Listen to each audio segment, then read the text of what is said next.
बिस्मिल्लाहिर्रहमानिर्रहीम। अस्सलाम वालेकुम फ्रेंड्स, आज जो हम डिस्कस करने जा रहे हैं वो नाइन्थ क्लास की बायोलॉजी के फुल बुक सॉल्व एमसीक्यूज़ है। सबसे पहले हम देख लेते हैं एमसीक्यूज़ नंबर वन।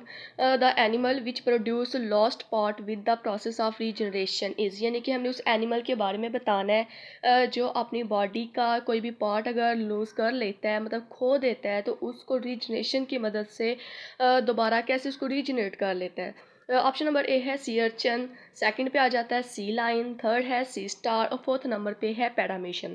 तो इसका जो सही आंसर है वो है सी स्टार, क्योंकि आपको पता है जो सी स्टार है उसके 5 आर्म्स होते हैं, और अगर वो अपनी बॉडी के मतलब 5 आर्म में से कोई एक आर्म जो है उसको लॉस कर देता है, तो वो रिजनेशन की मदद से फिर से उसको मतलब फिर से उसको रिपेयर कर लेता है। तो सी स्टार जो है वो इसका सही आंसर है।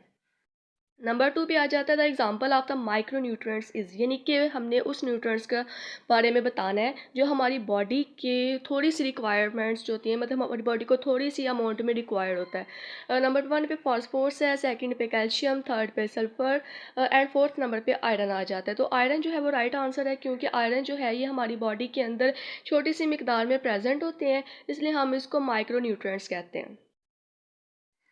थर्ड नंबर पे है plant tissue which have ability to divide, यानी कि हमने प्लांट के उस टिश्यू के बारे में बताना है कि जो डिवाइड होने की या तकसीम होने की खासियत रखता है। नंबर वन पे आ जाता है epidermal tissue, ground tissue, spore tissue या मेरिस्टीमेटिक टिश्यू। सो मेरिस्टीमेटिक टिश्यू जो है ये आंसर ठीक है, क्योंकि ये वो प्लांट के टिश्यूज़ हैं जो डिवाइड होने की एबिलिटी रखते हैं। नंबर फोर्थ पे आ जाता है what is the order of the human according to classification, यानी कि अगर हम क्लासिफिकेशन करें तो ह्यूमंस की, तो ऑर्डर के लिहाज से वो क्या है, मैमिला हैं, प्राइमेट्स हैं, होमिनाइडी है या होमो। सो जो ह्यूमंस जो है अगर उनकी क्लासिफिकेशन की जाए तो ऑर्डर अगर उसकी बात करें तो वो प्राइमेट्स होते हैं। नंबर फाइव है in which stage of the cycle cells spend their lives, यानी कि जो सेल साइकिल है तो सेल्स जो होता है वो लाइफ ऐसा स्पेंड करेंगे, तो वो इंटरफेज आ जाता है।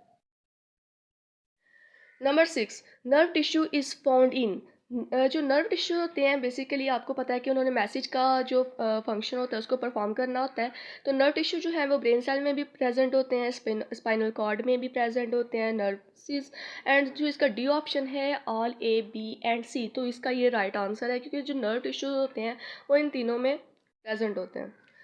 Dash are the most numerous in healthy human blood cells, तो ह्यूमन ब्लड सेल्स की हेल्दी की बात हो रही है, तो आपको पता है कि हमारी जो बॉडी है उसके ब्लड के अंदर रेड ब्लड सेल्स भी प्रेजेंट होते हैं, वाइट ब्लड सेल्स भी प्रेजेंट होते हैं, प्लेटलेट सेल्स होते हैं, और उनके आगे से फर्दर बहुत ज़्यादा टाइप्स होती हैं। तो अगर हेल्दी की बात की गई है तो रेड ब्लड सेल्स जो हैं वो एक हेल्दी मतलब ह्यूमन के अंदर ब्लड सेल्स पाए जाते हैं। Robert Hooke is used microscope to examine cork in, यानी कि रॉबर्ट हुक ने किस सन में माइक्रोस्कोप को यूज़ करके कॉर्क के बारे में बताया था। तो 1665 में रॉबर्ट हुक ने माइक्रोस्कोप को यूज़ किया था और कॉर्क ऑब्जर्व करके बताया था, इस सेल्स के अबाउट कुछ थ्योरीज वगैरह पेश की थी। Which of the following vitamins work as coenzymes, यानी कि हमने उस विटामिन के बारे में बताना है कि जो कोएंजाइम्स के तौर पर काम करता है। नंबर ए ऑप्शन पे आ जाता है vitamin B, vitamin D, vitamin C या राइबोफ्लोविन। जो राइबोफ्लोविन है बेसिकली ये एक ऐसी विटामिन है, ये ऐसा विटामिन है जो कोएंजाइम्स के तौर पर जो है वर्क परफॉर्म करता है। The blood vessels that carry blood away from the heart, यानी कि हमने उस वेसल्स के बारे में बताना है कि जो खून को दिल से दूर लेकर जाती है। नंबर ए पे है ऑर्टिस, बी पे आ जाती है वेन्स, सी पे कैपलरीज एंड डी है लिम्फ। सो आर्टरीज जो होती हैं ये ऐसी ब्लड वेसल्स है जो ब्लड को दिल से अवे लेकर जाती हैं। Transpiration rate depends upon leaf surface area, water contact, temperature, all of these. So आपको पता है कि जो ट्रांसपायरेशन का रेट होता है वो लीफ की सरफेस एरिया पे भी डिपेंड कर रहा होता है, वाटर कांटेक्ट पे भी और टेम्परेचर पे भी। तो ये तीनों ऑप्शन जो है वो ठीक है। The second function of the oral cavity का हमने सेकंड फंक्शन परफॉर्म करना है। उन्होंने कहा है कि grinding of the food by the teeth is called, यानी कि ओरल कैविटी का फंक्शन है कि उसने फूड को ग्राइड करना है, छोटे छोटे पीसीज में कन्वर्ट करना है अपनी टीथ की मदद से। तो हम इस प्रोसेस को क्या कहते हैं, तो पेरिस्टॉल्सिस, हम इस प्रोसेस को पेरिस्टॉल्सिस कहते हैं, यानी कि फूड को छोटे छोटे पीसीज में कन्वर्ट कर देना।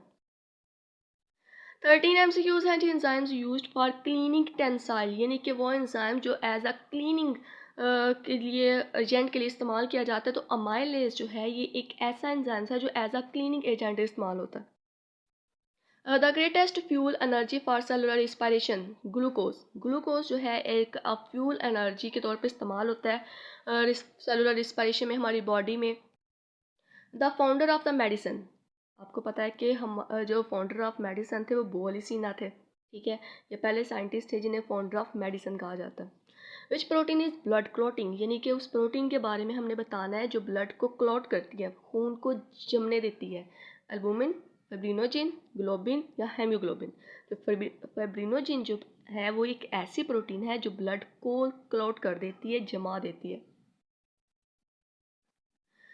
Stroma is found in, stroma जो है वो बेसिकली क्लोरोप्लास्ट पे प्रेजेंट होता है। राइबोसोम्स में भी नहीं होता, गॉल्गी बॉडीज माइटोकॉन्ड्रिया किसी में भी नहीं होता। स्ट्रोमा जो है वो सिर्फ क्लोरोप्लास्ट पे ही प्रेजेंट होता है।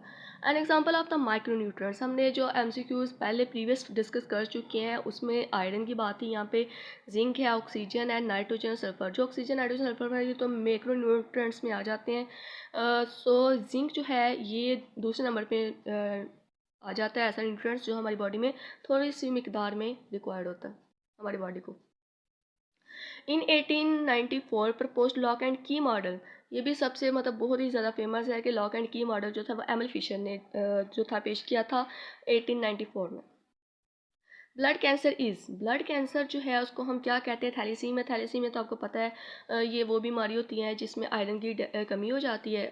अनीमिया भी हम उसको कहते हैं, यानी कि इसमें मुब्तला जो बच्चे होते हैं बेसिकली उन्हें खून की कमी काफ़ी ज़्यादा होती है, आयरन की कमी होती है। उनका ब्लड जो है वो आयरन नहीं बना रहा होता, ब्लड नहीं बना रहा, तो हर महीने उन्हें खून जो है वो लगता रहता है। दूसरे नंबर पे आ जाता है निमोनिया। निमोनिया भी है वो ब्लड कैंसर में नहीं आता। ल्यूकोमिया, ल्यूकोमिया जो है ब्लड कैंसर को हम ल्यूकोमिया कहते हैं। Number of the person increase in the world population after every 1 minute, यानी कि पूरी दुनिया में 1 मिनट के बाद कितनी जनरेशन जो है वो इंक्रीज होती है। नंबर 1 पे 180, नंबर 2 है 290, 280 या 490। तो इसका जो राइट आंसर है वो है 290, यानी कि पूरी दुनिया में 1 मिनट के बाद 290 अफराद का इजाफा होता है। Organelles assemble to form, organelles जो है किसके अंदर असेंबल करते हैं भाई, सेल्स के अंदर करते हैं।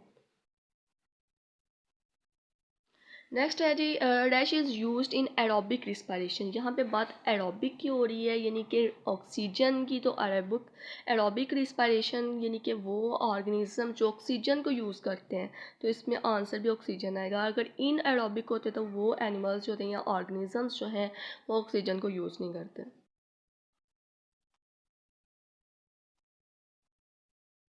More than half of the total calories that every animal consume from come from, यानी कि जो एनिमल है जो कैलोरीज कंज्यूम करते हैं तो ज़्यादातर जो होती हैं वो कार्बोहाइड्रेट से आती हैं, लिपिड से आती हैं, प्रोटीन से या विटामिन से। तो बेसिकली जितनी भी कैलोरीज हैं मतलब हमारी बॉडी में जो हम किसी चीज़ से कंज्यूम करते हैं तो सबसे ज़्यादा कार्बोहाइड्रेट से हम हासिल करते हैं। Lipase enzymes act on only, lipase है तो यहाँ पे लिपिड्स आ जाएगा कि यानी कि लिपिड्स एंजाइम जो है लाइपेज जो है वो एक्ट करता है on the lipids. 2010 the population of the human in Pakistan, यानी कि 2010 में पाकिस्तान की आबादी कितनी थी इन मिलियंस फॉर्म में, 117.5, 173.5, 176.5, 198.5। तो राइट आंसर जो है वो है 173.5 मिलियंस, यानी 2010 में जो पाकिस्तान की पॉपुलेशन थी वो थी 173.5 million. Necessary for thyroid gland, तो थायराइड ग्लैंड के लिए आयोडीन जो है वो बहुत ही नेसेसरी होता है। The first Muslim scientist who study animal in detail, तो अब्दुल मलिक अस्माई एक ऐसे साइंटिस्ट थे जिन्होंने मतलब ये फर्स्ट साइंटिस्ट थे जिन्होंने एनिमल्स के बारे में डिटेल के साथ स्टडी किया था। Brassica campestris is the scientific name of the plants, जो सरसों का पौधा होता है मस्टर्ड प्लांट जिसको आप कहते हैं, जो सरसों का पौधा उसका जो साइंटिफिक नेम है वो है जी ब्रासिका कंपेस्टस। तो उन्होंने कहा कि scientific name of plant mustard, mango, tomato या पोटैटो। तो इसका जो राइट आंसर है वो है mustard. Which enzymes act on lipids, ये जो है एमसीक्यू से रिपीट हुआ है, लाइपेज इसका आंसर है। When the tumour remain in that original location, यानी कि जब ट्यूमर्स अपनी ओरिजिनल लोकेशन पे होते हैं तो हम उसको बिगनिंग ट्यूमर कहते हैं। Lack of the blood, blood की कमी, ये मैं पहले डिस्कस कर चुकी हूँ कि लैक ऑफ द ब्लड यानी कि खून की कमी को हम अनीमिया कहते हैं। The taxon of order was introduce first time जो था टैक्सॉन किसने इंट्रोड्यूस किया था? रेविनस। रेविनस जो था इसने फर्स्ट टाइम ऑर्डर को इंट्रोड्यूस करवाया था। The longest phase of the cell cycle, so prophase जो है वो सेल साइकिल का लॉन्गेस्ट फेज है, सबसे बड़ा फेज, सबसे लंबा फेज है। During mitosis one cell divide into the daughter cells, यानी कि अगर माइटोसिस हो रही है तो वो 2 सेल में डिवाइड होगा, अगर मियोसिस है तो वो 4 सेल में डिवाइड होगा। ठीक है, माइटोसिस की बात हो रही है तो इसके आगे से 2 डॉटर सेल्स बनेंगे।